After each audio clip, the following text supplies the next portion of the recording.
조금은 낯선 본문을 가지고 은혜를 나누고자 합니다. 구약 성경에 등장하는 여러 선지자들, 그 중에 오늘 우리 함께 호세아를 묵상하고자 합니다. 지난 시간까지, 전 시간까지 수요일에 저와 함께 이제 요셉의 생애를 함께 나누고 그 은혜를 함께 나누며 또 마지막 요셉이 어떻게 사용되었는지에 대해서 우리가 나누는데요. 이어서 어떤 말씀을 함께 나누면 좋을까라고 고민을 좀 많이 했습니다. 요셉을 함께 나누었으니까 요셉의 부모님 되는 야곱을 우리가 함께 또 그 은혜를 나눌까? 야곱을 하나님께서 어떻게 사용하셨고 얼마나 축복하셨는지 그 은혜를 또 나누면 좋겠다라고 여겼었는데요. 말씀을 이렇게 묵상하면서 계속 넘기다가 호세아서를 문득 불현듯 생각이 나게 되었어요. 그 이유는 단순합니다.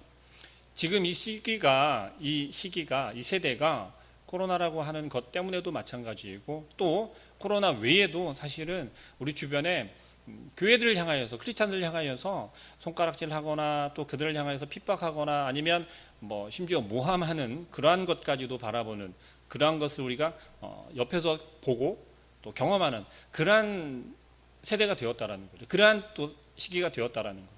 그래서 이러한 가운데 우리가 호세아를 한번 함께 묵상하면 좋을 것 같다라는 생각이 들었어요. 그래서 묵상을 하고 오늘 이렇게 그 첫 시간으로 호세아를 소개하고자 합니다.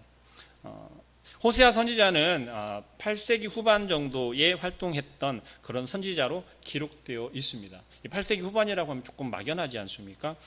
이 시기는 남유다 왕국의 그 우시야 왕이 그리고 또 요담 그리고 아하스에서 또 히스기야로 이어지는 그 시기에 활동했던 그 선지자가 바로 호세아 선지자입니다. 그리고 북왕국 이스라엘은 여로보암 2세 하면은 우리가 그 전 시간에 나눴었죠. 전도서 우리가 이야기하면서 나누었었죠. 예후가 등장하고 이스라엘이 멸망할 때까지 아합 왕이 멸망당하는 그 장면, 그 시기가 지금 호세아 선지자가 활동했던 시기와 겹치게 되는 거죠. 그리고 여로보암 2세로부터 시작해서 마지막 왕이었던 호세아까지 이스라엘 멸망하는 그 시기까지 그 사이에 활동했던 게 바로 이 호세아 선지자입니다. 히스기야가 언급되어진 것으로 보아서 이스라엘이 멸망한 이후에도 이 호세아 선지자는 계속해서 어느 정도 활동을 했던 것으로 기록에 남아져 있습니다. 호세아 선지자가 이스라엘의 선지자였음에도 불구하고 유다의 왕들의 이름이 먼저 언급이 돼요. 2절 말씀 보니까 여호와께서 호세아에게 말씀하실 때 1절 말씀입니다. 우시야와 요담과 아하스와 히스기야가 이어 유다 왕이 된 시대. 이스라엘의 왕을 이야기하는 게 아니라 유다 왕을 먼저 이야기를 합니다. 왜 그럴까라고 보았을 때 이것은 다윗 왕의 계보의 정통성을 시사하는 그러한 이야기다라고 해석합니다. 그러니까 다시 말하면 유다 왕이 솔로몬을 뭐 이렇게 그 반란을 했네, 아니면 솔로몬 왕이 세워져 있는 사울 왕이 세워져 있는 그 상황에서 유다를 기름 부어서 다시 차기 왕으로 삼았지 않습니까? 그러한 것들에 대한 정통성에 대한 이야기와 비난들이 사실은 많이 있었거든요. 근데 그런 것들을 분명하게 하기 위한 한 자료 혹은 증거라고 이렇게 보시면 될 것 같아요. 그래서 다윗 왕의 계보의 정통성을 인정하기 위한 또 인정하는 그러한 이유에서 유다 왕을 먼저 언급했고, 반면에 이스라엘 왕 여로보암 2세 이후의 마지막 왕들까지가 많은데 스가랴, 살룸, 므나헴, 부가히야, 베가, 호세아까지. 근데 이 왕들의 북이스라엘의 왕들의 이름은 등장하지 않아요. 그 이유는 뭐냐면 조금 전에 말씀드린 것처럼 정통성에 대한 이야기예요. 이들은 반란을 해서 왕권을 취한 그러한 왕들이거든요. 그렇기에 그 이름들이 기록되어져 있지 않다라는 것입니다. 혼란을 초래했고 또 멸망으로 이끌었던 그러한 이스라엘의 왕들이었기 때문에 그렇습니다. 호세아 선지자는 하나님께서 그에게 주신 첫 번째 말씀, 그게 뭐였죠? 2절 말씀에 등장하는 것이죠. 여호와께서 처음 호세아에게 말씀하실 때 여호와께서 호세아에게 이르시되 너는 가서 어떤 음란한 여자를 맞이하여 음란한 자식들을 낳으라. 음란한 여인을 맞이하는 것도 원통할 일인데 음란한 자녀를 낳으라는 거예요. 그리고 이 나라가 이유에 대해서 바로 이야기를 하고 있습니다. 이 나라가 여호와를 떠나 크게 음란함이니라 하시니라. 이스라엘 백성들, 이스라엘 민족이 음란하였기 때문에 호세아를 선택하고 호세아를 보내어서 너는 음란한 여인을 취하고 음란한 자녀들을 낳으라는 거예요. 자, 오늘 말씀의 제목처럼 무엇입니까? 도저히 이해하기 어려운 하나님의 말씀인 거예요. 이해하기 어려운 하나님의 명령이라는 이야기죠. 여러분 같으면 하나님께서 나에게 말씀하시니 내가 가서 음란한 여인과 혼인을 하고 결혼을 해서 그 여인을 데려다가 결혼 생활을 하라는 겁니다. 그리고 그 가운데 어떻게 해서든지 정말 좀 순전한 그런 자녀를 낳으라고 하면 그것도 좀 그럴 수 있을 것 같은데 음란한 자녀를 낳으라는 거예요. 이거는 우리의 상식에서는 우리 또 그 한국이라는 나라가 굉장히 이런 부분들에 대해서 예전에는, 지금은 많이 좀 물란해졌지만 이전에는 굉장히 단호하지 않았습니까? 그랬는데 호세아 선지자를 불러서 하나님께서 말씀하셨다는 거예요. 하나님께서 명령하셨다는 겁니다. 이 음란함이라고 하는 것이 우리가 흔히 그냥 생각하는 좀 뭐 요즘 말로 야한 생각을 하고 음란한 생각을 하고 그러한 생각에 대한 것을 이야기하는 것이 아니라 여기서 사용된 이 음란함이라고 하는 것은 행위에 대한 의미를 더 크게 가지고 있다라는 거예요. 그렇다면 어떻게 되는 것입니까? 우리가 호세아 선지자 하면은 그냥 굉장히 불쌍한 선지자, 창녀를 아내로 맞이한, 우리가 그렇게 알고 있잖아요. 마찬가지인 거예요. 그런 의미를 가지고 있다라는 거예요. 거의 창녀와 같은 그러한 여인을 아내로 삼으라는 것입니다. 그러한 말이었던 거예요. 하나님께서 호세아 선지자를 통해서 도대체 왜 이렇게 하셨을까요? 호세아 선지자를 뭘로 보고 그렇게 생각할 수도 있지 않겠습니까? 하나님이 여러분들에게 이야기하는 거예요. 너 가서 음란한 여인을 아내로 맞아. 하나님 나를 뭘로 보고 그렇게 말씀하십니까? 그럴 수 있잖아요. 그런데 호세아 선지자는 뭐라고 이야기해요? 3절 말씀에 바로 이야기합니다. 이에 그가 가서 라는 거예요. 토 하나 달지 않아요. 토시 하나 달지 않아요. 이에 그가 가서 호세아는 하나님께서 말씀하신 것을 들었다라는 거예요. 순종했다라는 것입니다. 호세아 선지자가 아내로 삼아야 하는 그 여인. 자, 우리가 흔히 성경 이야기를 들을 때 그런 이야기 많이 하지 않습니까? 그거는 그냥 그 전설이야, 혹은 구전이야 라고 하는 그럴 법한 이야기들이 굉장히 많지 않습니까? 성경에 그 출처가 분명해? 그런 거 있잖아요. 그거 한국말로 이렇게 번역했으니까 그렇게 된 거 아니야? 아니면 번역하는 사람이 그냥 자기 생각을 집어넣은 거 아니야? 막 그렇게 이야기하는 것들이 많다라는 거죠. 그런데 이 호세아 선지자 이야기도 마찬가지입니다. 어떻게 사람이 음란한 여인을 일부러 가서 찾아서 아내로 맞이하라고 그렇게 할 수 있겠어?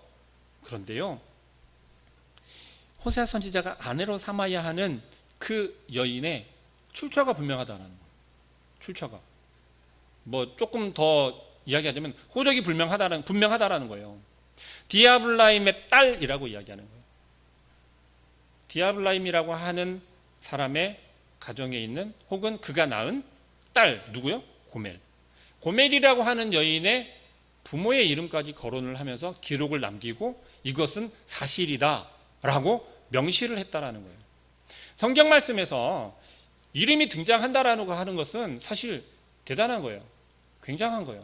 왜냐하면 이름도 없이 그 여인이라고 등장하는 사람이 많잖아요. 사마리아 여인만 해도 그렇지 않아요. 이름이 없어요. 그냥 사마리아 여인이에요. 하나님께서 그를 통하여서, 그 사마리아 여인을 통해서 어떤 일을 행하셨어요? 예배를 가르치셨잖아요. 어떻게 거듭나야 하는지를, 거듭남이라는 게 무엇인지를 가르쳤어요. 변화시켰어요. 보여주셨어요. 그렇게 귀하게 사용된 그 시대의 최초의 이방 여인이라고 그랬잖아요. 회심한. 그런데도 이름이 거론되지 않았어요. 그런데 지금 어떤 상태요? 여인의 이름만 등장하는 것이 아니라 부모의 이름까지, 호적까지 그대로 기록에 남겼다라는 거예요. 분명한 사실이라는 것을 증명하고 있다라는 것입니다. 또 호세아는 이 고멜이라고 하는 여인을 아내로 취해요. 굉장히 순종적인 사람이죠. 구약 시대에 활동했던 선지자들을 보면 굉장히 좀 강하고 또 자기 어떤 그 주장도 강한 것 같고 그러한 사람들이 쓰임 받고 했던 것처럼 보여지지 않습니까? 그런데 이 호세아라고 하는 이 선지자는 처음에 등장하는 것부터가 어떻습니까? 이거 하나님 말씀이 그냥 한 방에 그냥 가는 거예요. 딴 데로 가는 것도 아니고 음란한 여인 좀 그런데요라고 하는 것도 아니에요. 이에 가서라는 거예요. 이거는 곧바로 하나님께서 말씀하셨을 때 그 즉시 실행에 옮겼다라고 하는 사실이에요. 그리고 고멜을 아내로 맞이해요. 그리고 참 이게 굉장히 시간 빠르죠. 고멜이 임신하여 이 음란한 여인을 아내로 취했는데 바로 아이를 낳기 시작합니다. 아이를 낳기 시작하는데 이 부정한 여인, 음란한 여인인 고멜을 아내로 취한 이 모습을, 이 상황을 우리는 하나님과 우리와의 관계를 통해서 관계와 함께 비추어서 바라봤으면 좋겠어요.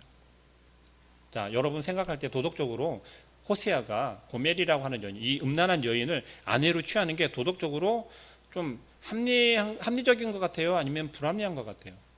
누가 봐도 불합리한 것처럼 보여지지 않습니까? 야, 왜 하고 많은 여자들 많잖아. 여인들 수많은 여인들이 많은데 왜 음란한 여인을 아내로 취하려고 해? 순전한 여인도 많고 순전하지는 못하다고 하더라도 최소한 음란하지 않은 여인을 취할 수 있잖아. 하나님께서 저와 여러분을 무엇으로? 예수 그리스도를 신랑으로 보내시고 우리를 신부로 삼으셔서 혼인을 하죠. 자, 제가 이쯤 이야기를 하니까 그냥 느낌이 팍 오시죠. 나는 과연 음란한 자인가 음란하지 않은 자인가? 하나님이 보셨을 때 이스라엘 백성들은 이 세상에 사는 하나님의 피조물들은 음란한 자들인지 그렇지 않은지 그러한 관점으로 바라보면서 어떻습니까? 하나님께서 호세아 선지자를 통하여서 음란한 여인을 아내로 취하라고 한 것이 합리적인지 불합리한 건지 부당하다고 누가 이야기를 할 수 있겠습니까? 하나님께서는 나를 세상 사람들 그 누가 보아도 부당한 관계를 우리와 맺기를 원하셨는데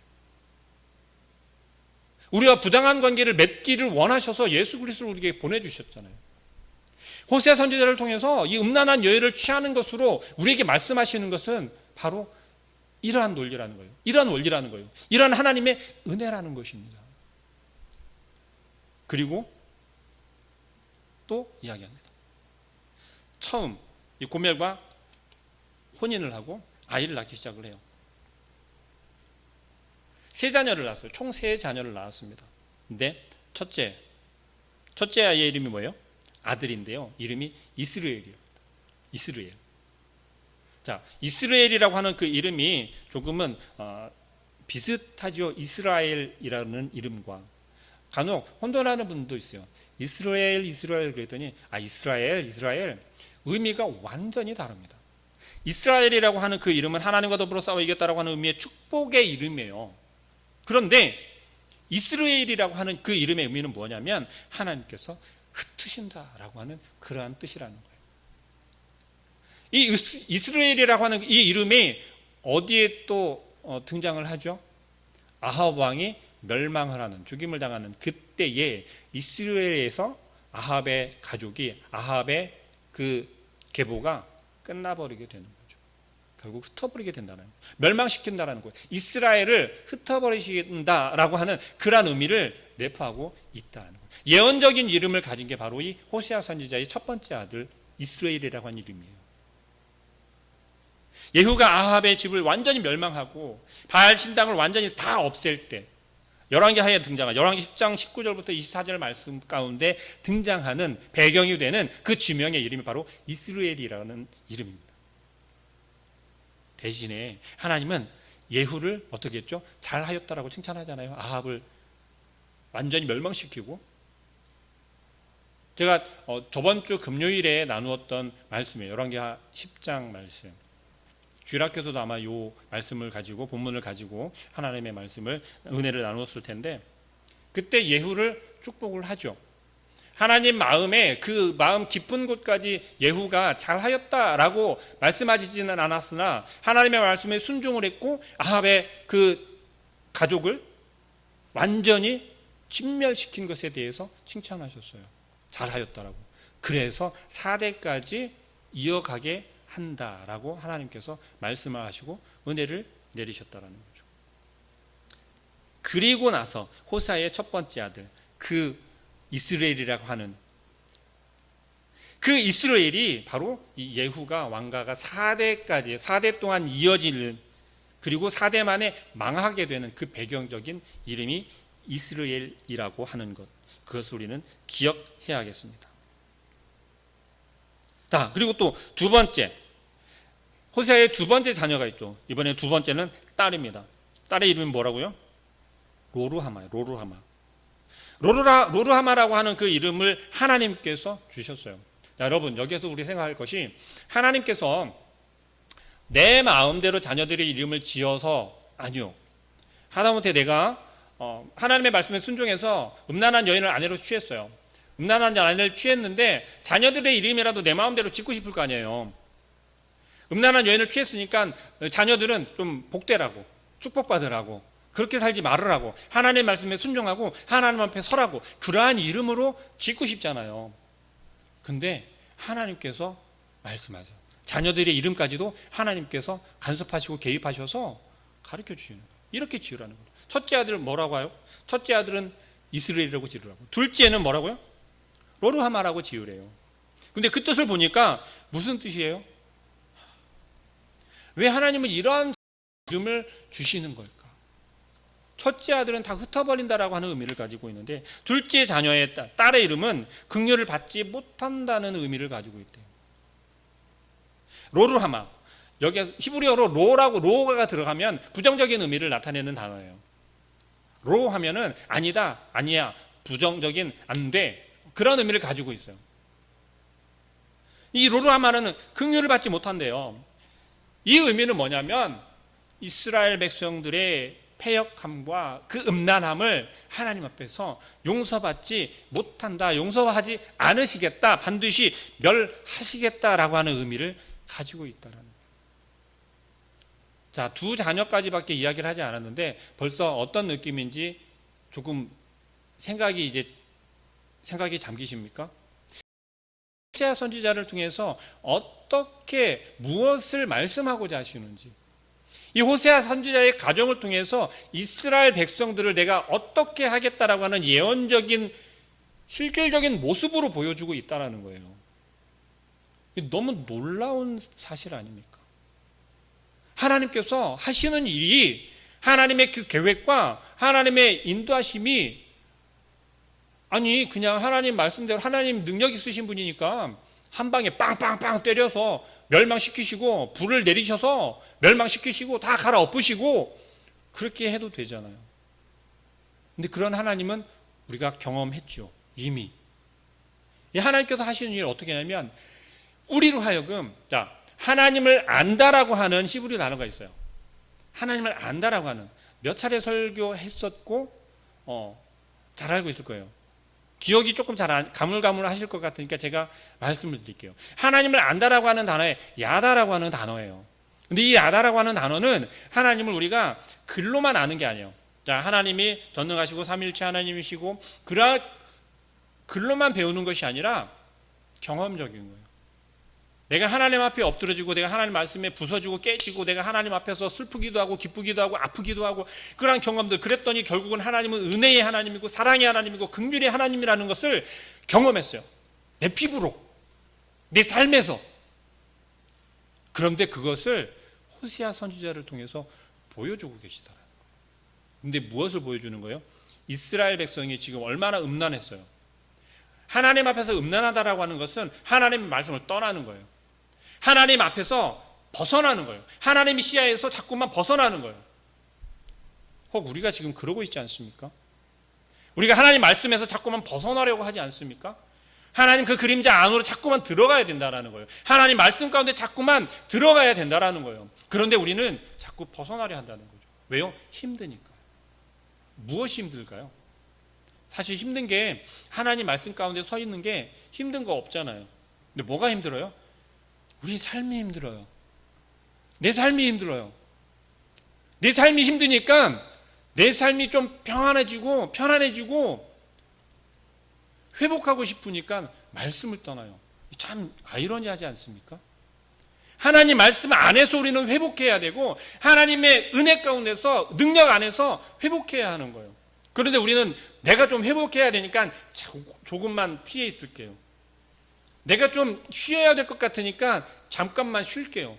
예배를 쉬어요. 말씀을 쉬어요. 하나님 부르는 걸 쉬어요. 이스라엘 백성들이 그랬다라는 거예요. 이들은 그들이 평안해지고 전쟁이 없어지니까 어떻게 된 거예요? 자기들 방식대로 자기들의 삶을 누린다라고 자기들 나름대로 우상을 섬기고 하고 싶은 걸 하고, 여러분 우상이 뭔지 잘 아시죠? 뭐 바알신을 섬기고 그런 것만이 우상이 아니에요. 내가 좋아하는 요즘에 흔히 많이 텔레비에 나오는 아이돌 스타 이야기 하잖아요. 그게 놀랍게도 이거 아시면 아마 아실 텐데 아이돌이라고 하는 게 우상이에요. 아이돌이라고 하는 그 의미가 말뜻이 우상이에요. 근데 그 우상을 우리는 어떻게 미화시켰냐면 내가 좋아하는, 내가 선망하는 그런 우상으로 둔갑이 되어져 버렸어요. 우리 자녀들은요? 아니, 자녀들뿐만이 아니에요. 어른들도 마찬가지예요. 그런 아이돌이 얼마나 많은지 아십니까? 저기 미신 아니면은 그 이단 그 앞에 가서 엎드려야 그게 우상 숭배하는 게 아니라는 거예요. 하나님을 멀리하고 하나님을 떠나는 게 바로 우상 숭배하는 거예요. 그게 이스라엘 백성들의 음란이었고 지금 우리가 행하고 있는 음란이라는 거예요. 호세아 선지자를 통해서 지금 말씀하고 계시는 건 그 가정에 직접적으로 하나님께서 말씀하시면서 보여주시고 체험시키고 계시다라는 거예요. 그것을 우리를 통해서 보여주고 계시는 거예요. 그리고 두 번째 자녀 로루하마의 이름이 뭐라고요? 긍휼을 받지 못한다는 거예요. 이게 얼마나 슬픕니까? 패역한 이스라엘 백성을 절대 용서하지 않으시겠다는 거예요. 이것을 우리에게 만약에 말씀하신다면 뭐예요? 패역한 우리를 절대 하나님께서 어떻게 하신다고요? 용서치 않으신다는 거예요. 이스라엘은 결국 어떻게 됩니까? 아수리 멸망을 당하잖아요. 그리고 70년 바벨론 멸망한 그 이후 70년 만에 겨우 어떻게 돼요? 고국으로 돌아오게 돼요. 이방 생활하는 거, 타지 생활하는 거 얼마나 힘듭니까? 쫓겨다녀야 되죠. 도망 다녀야 되죠. 피해 다녀야 되죠. 숨어야 되죠. 내 목소리 크게 한번 내기 힘들죠. 심지어 하나님을 온전히 부르기조차 어려운 그런 삶을 살게 된다라는 것입니다. 하나님은 또 호세아에게 세 번째 아들을 또 주세요. 근데 그 아들의 이름 또한 뭐예요? 로암미래요. 제가 좀 전에 말씀드렸죠. 히브리어 로가 들어가면 좋은 거다, 안 좋은 거다? 나쁜 거다, 부정적인 거다. 그 말뜻이 뭐냐면 바로 이거예요. 내 백성이 아니다. 암미가 내 백성, 내 가족, 내 족속이라는 의미인데 거기에 로가 붙게 되니까 뭐예요? 내 백성이 아니라는 거예요. 하나님께서 내 백성이 아니다라고 이스라엘 백성을 향해서 이제는 내 백성이 아니다라고 선포를 해버리신다는 거예요. 여러분, 버림받는다라는 게 얼마나 가슴 아픈 건지 너무나 잘 알지 않습니까? 저는 물론 이제 자녀가 없으니까 그러한 것들에 대해서 그러나 간접적으로 제가 학창 시절에 친구들이나 아니면 또 주변에, 그리고 요즘에 와서는 이제 반려견 반려묘들이 많이 이제 흔해졌으니까 주변에 그러한 동물들, 짐승들을 보더라도 그렇습니다. 얼마나 안타깝습니까? 그런데 심지어 하나님으로부터 버림을 받는다라고 생각을 해보세요. 하나님으로부터 내침을 받는다라고 생각을 해보세요. 그러면 이 땅을 살아간 희망이 하나도 남지 않는다는 거예요. 내 눈에는 이게 힘이고 능력인 것처럼 보여질지 모르겠지만 그것은 희망이나 능력이 아니라는 거예요. 결국 호세아 선지자의 이 가정을 통해서 하나님께서 보여주시는 것은 뭐예요? 점점 더 그 강도가 어떻게 돼요? 세지고 있다라는 거고요. 점진적으로 내가 너를 심판할 거야. 내가 너를 심판할 건데 너 반드시 심판한다. 너 기회가 이젠 없어. 라고 말씀하시는 것처럼 느껴지지 않으세요? 호세 선지자는 그 가정을 꾸리고 자녀들을 바라보면서 얼마나 침통한 마음이겠습니까? 생각을 해보세요. 첫째 아들을 바라보면서 그러는 거예요. 첫째 아들 이름을 부르면서 그러는 거예요.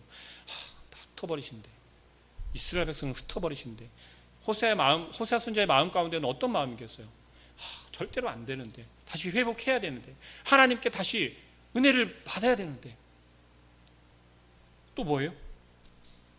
긍휼이 없어요. 하나님이 그 긍휼을 거두어 가신대요.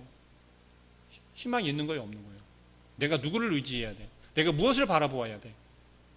내가 어느 길로 가야 되는 거예요? 그것도 모자라서 이제 어떻게 한다고요? 너 이제 내 백성 아니야. 막내 아들을 부르면서 계속 그러는 거죠. 너 내 백성이 아니야, 내 백성이 아니야. 하나님이 나에게 말씀하시는 것 같을 거예요. 하나님이 호세아 선지자를 통해서 계속해서 이야기하는 것 같을 거예요. 너 내 백성 아니야, 너 내 백성 아니야. 호세아 선지자는 하나님께 부르짖을 수밖에 없지 않겠습니까? 틈만 나면, 기회만 되면, 시간만 나면 하나님 앞에 엎드려 부르짖을 수밖에 없지 않겠어요? 하나님이 이 호세아 선지자를 통하여서 우리에게 말씀하실 때 만약에 이 한 장으로만 이렇게 딱 끝나버렸다면 침통하지 않겠습니까? 이게 무슨 하나님이야? 무슨 은혜의 하나님이야? 그런데 정말 감사하게도, 정말 놀랍게도 여기에서 끝나지 않고 계속 이어진다라는 사실입니다.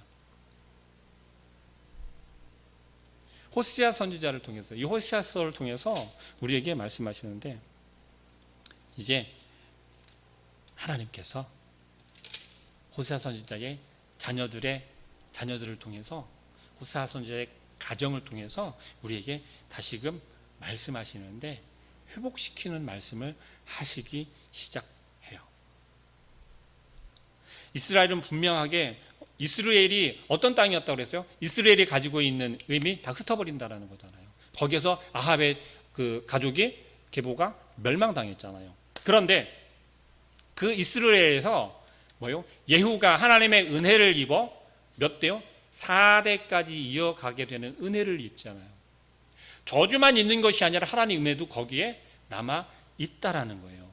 이 새로운 의미, 좀 희망이 보이지 않습니까? 이전에 이미 되어졌었던 그러한 역사인데, 그 역사를 바라보니 하나님께서 이 예후를 심판을 하시긴 하지만 어때요? 그 가운데도 은혜도 있다라는 사실입니다.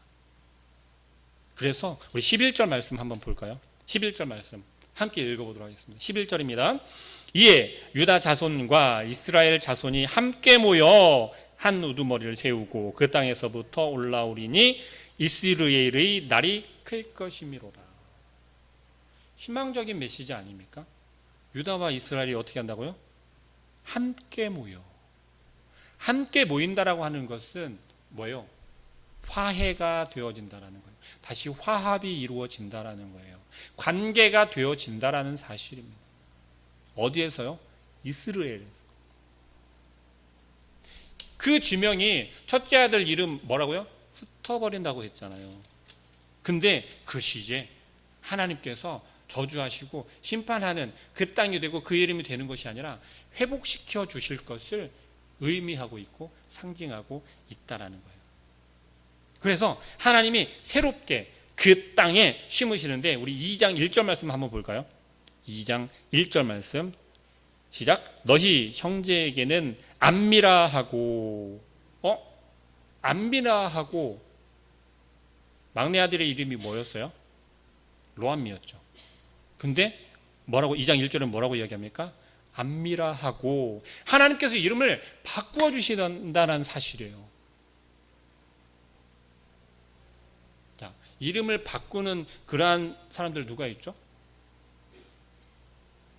그 천사가 씨름하다가 그 삐끄덕 하고서 절대로 너를 이제 이스라엘이라고 할게. 하나님의 그 축복의 이름을 하나님께서 이름을 바꾸어 주시면 그게 은혜라는 거예요. 그게 복이었다라는 거예요. 그것을 우리는 이제 또 보게 되는 거예요.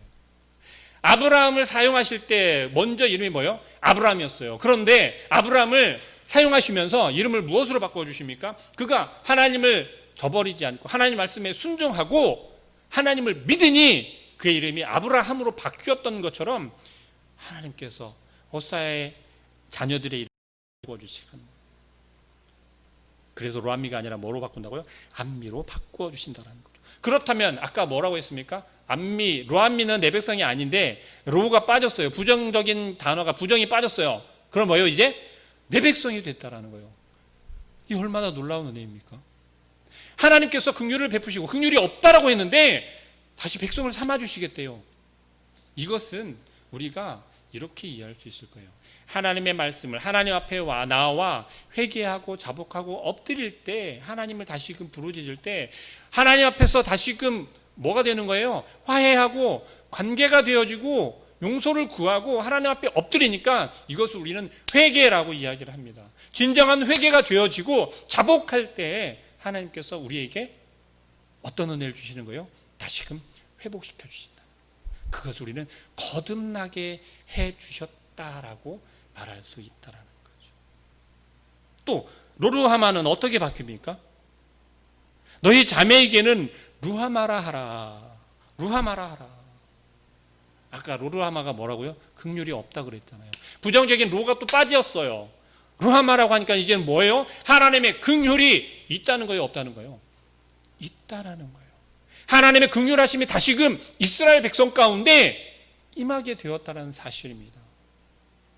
저와 여러분의 삶 속에서 저와 여러분이 하나님을 저버리고 하나님의 말씀에 순종하지 않고 하나님 내 삶이 더 좋사오니 내 삶이 더 형통해야겠사오니 나는 내 길로 가겠습니다. 그랬을 때 우리에게 어떻게 했어요? 우리를 흩어버리시고 우리에게 어떤 그 긍휼을 거두어 가시고 그 끝내 우리를 너는 내가 알지 못한다라고 그렇게 말씀하실. 그런데 우리에게 정말 요구하셨던 게 뭐라는 거예요? 우리가 자복하고 회개할 때, 진정한 회개가 되어지고 하나님을 부를 때, 다시금 하나님과의 관계가 회복되어질 때 하나님의 긍휼이 다시 우리에게 임하게 된다는 사실이에요. 하나님께서 다시 우리를 내 백성이라 칭해 주신다라는 사실입니다. 이러한 일은 절대로 그냥 우리가 가만히 감 떨어질 때까지 그 감나무 밑에서 입 벌리고 있는 것처럼 가만히 있는다고 되어지는 것이 절대 아니고요. 어떨 때? 진정한 회개가 되어질 때, 진정으로 하나님과의 관계가 회복되어지기를 원할 때 이러한 은혜가 우리에게 임하게 된다라고 하는 메시지가 바로 호세아서라는 거예요. 여러분, 음란한 아내를 취해서 자녀를 낳았어요. 아직 자녀를 낳지는 못했지만 만약에 제가 자녀가 생긴다면 아마 끔찍할 것 같아요. 제 생각에. 그 누구보다 제가 정말 눈꼴시게 보았던 그 누구보다도 끔찍하게 할 것 같아요. 그런데 그 자녀의 이름을 부를 때마다 저주의 이름을 부른다면 행복할까요? 기쁠까요? 하나님의 마음을 한번 생각해 보시죠. 하나님의 이스라엘 백성들을 향하여서 계속 그러는 거죠. 너는 내 백성이라, 내 백성이라, 너는 내 백성이라, 내 말 가운데, 내 말 가운데, 내 품 가운데, 내 그림자 가운데, 내 안에서, 내 품에서 내 말에 순종해라, 순종해라. 그렇게만 한다면 그랬는데 어떻게 되는 거예요? 계속해서 우상을 따라가고 나를 따라가고 세상을 향해서 자꾸만 하나님의 말씀을 저버리고 음란하고. 하나님께서 그 백성들을 향해서, 우리를 향해서 그러는 거죠. 제발 돌아와, 제발 돌아와. 그런데 자꾸만 벗어나는 우리를 향하여서 너는 내 백성이 아니야, 너는 내 백성이 아니야. 내가 너에게 긍휼을 거두어 가야 되는데 내가 너를 흩어버려야지. 그렇게 우리를 향하여서 말씀하시고 우리와 함께 하신다면 하나님이 우리를 향하여서 기뻐 하실까요? 아니면 그 마음이 찢어지시겠습니까? 우리 인간의 마음, 인간의 부모의 마음도 내 자녀가 바늘의 손가락 끝만 찔려도 어떻습니까? 그러한 마음인데, 그러한 심정인데, 그러한 하나님께서 호세아서를 통해서 우리에게 말씀하고자 하시는 것이 여전히 일장에서는 도저히 이해할 수 없는, 아니 호세아 선지자를 하나님께서 사용하시려면 좀 제대로 사용해 주시지, 그게 뭡니까? 라고 말할 수도 있겠지만 어떻습니까? 결국 호세아 선지자의 그 가정을 통하여서, 그 가정이 호세아가 직접 경험하고 직접 겪는 그 모습을 통해서 우리에게 말씀하고 계시다라는 거예요. 무엇을요? 제발 회개해. 제발 나에게 잘못했다고 해. 그리고 나와의 관계를 좀 회복해. 나와의 관계를 회복해라. 그러면 내가 내 긍휼을 내가 다시금 너를 내 백성으로, 내 자녀라고 안아줄게. 내 은혜를 다시금 너에게 부어줄게. 라고 우리에게 말씀하고 계시다라는 거죠. 호세아의 이름은요, 여호수아 또 예수라고 한 이름과 동일해요. 의미가. 구약 시대 때 이름이, 그 신약 시대 때도 마찬가지고 그 유행하는 이름들이 있었다라고 해요. 그 유행하는 이름이 무슨 말이냐면, 조금 좋은 이름들이 있잖아요. 복된 이름. 우리 흔히 우리 예전에 보면 그냥 대충 해 하면서 철수야, 영희야 막 그렇게 했던 것처럼 많이 불렸고 사용되어졌던 이름이 있다고 그래요. 제가 언젠가 말씀 한번 드린 것 같은데, 구약 시대에서 이름의 중요성이라고 하는 것은 굉장히 컸어요. 어떻게 이름을 짓느냐에 따라서 그 사람의 인생이 좌우된다고 여겼거든요. 그래서 복된 이름. 그런데 정말 아이러니하게도 오늘 하나님께서 호세아 선지자의 자녀들의 이름을 지은 것처럼 어떻게 살았으면 정말 잘 살기를 원하잖아요. 잘 되기를 원하잖아요. 그런데 그 이름에 의미를 부여해서 이름을 지었다라고 해요. 시대적인 어떤 배경도 그 이름에 들어가 있고요. 또 그 집안의 가문의 내력이라든지, 그러니까 저주받은 집안은 자녀들의 이름이 다 온전하지가 않아요. 근데 축복받은 가문의 자녀들의 이름은 다 좋아요. 근데 이 호세아라고 하는 이 이름은 무슨 의미를 가지고 있냐면, 구원자, 구원하신다 라고 하는 그런 의미를 가지고 있대요. 호세아도 그렇고 여호수아도 그렇고 예수 그 이름도 그렇고. 그렇다면 예수님께서 이 땅에 오셔서 우리를 무엇으로? 우리를, 신랑 되신 예수님이 나를 신부로. 자, 그렇다면 이제 느낌이 더 확 오시죠. 호세아 선지자가 음란한 여인을 아내로 취하듯 예수 그리스도께서, 흠없는 예수 그리스도께서 이 땅에 오셔서 음란한 나를, 흠 많은 나를 아내로 삼으시고, 어떻게 바뀌는 거예요? 그 사이에서, 그 가정 가운데서 낳은 자녀들의 이름이 복이 되지 않았는데 다시금 어떻게 바뀌는 거예요? 복된 이름으로 바뀌어지는 것처럼, 새롭게 심으시는 것처럼, 새롭게 변화시켜 주시는 것처럼 우리가 예수 그리스도와 혼인한 그러한 관계가 되어질 때, 예수 그리스도와 한 몸이 되어 하나님의 백성이 되어지면 우리의 자녀들은 어떻게 된다는 거예요? 하나님께서 복되게 심어 주신다라고 하는 사실입니다. 호세아 선지자가요, 호세아서를 통해서 호세아 선지자 정말 불쌍해 그렇게만 생각할 것이 아니라, 바로 우리가 얼마나 놀랍고 큰 은혜를 받았는지를 말씀하고 계신 하나님의 은혜의 메시지라는 사실입니다. 오늘 그 첫 시간으로 호세아가 어떤 인물이고 그 가정이 어땠고, 하나님이 왜 호세아를 사용하시고 어떻게 말씀하시는지에 대해서 함께 말씀을 나누었습니다. 앞으로 몇 차례가 될지는 모르겠으나 호세아서를 함께 나누면서 하나님의 이 놀랍고 크신 은혜를 함께 나누시는, 또 그 은혜를 바라보시고 구하시는 우리 모든 성도님들 되시기를 주님의 이름으로 축복합니다.